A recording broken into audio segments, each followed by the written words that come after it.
sa dumaraming bilang ng kabataang na biktima ng cyber harassment nitong pandemya. Ayon sa PNP Anti-Cybercrime Group, halos 300 sari-saring cybercrime complaints ang kanilang natatanggap.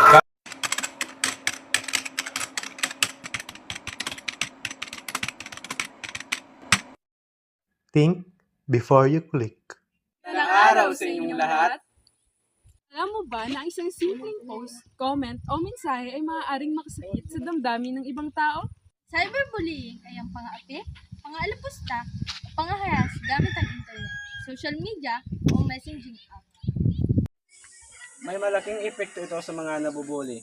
Pwede itong magka-apekto sa pag-aaral, pagkikisalamuha at pang-araw-araw na buhay. Kung ikaw ay nakaranas ng cyberbullying, huwag gumanti. I-report at i-block ang nambuli. Safe ang ebidensya.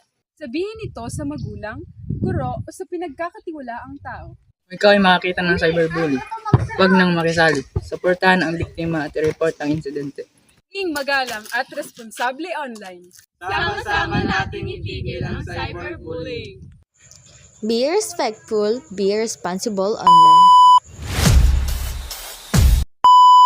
Ano naman kaya? Ayun.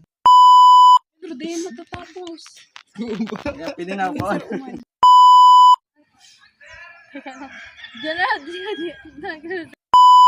Video kang pulungo. Daog sa nakakang picture, may. Sama-sama natin.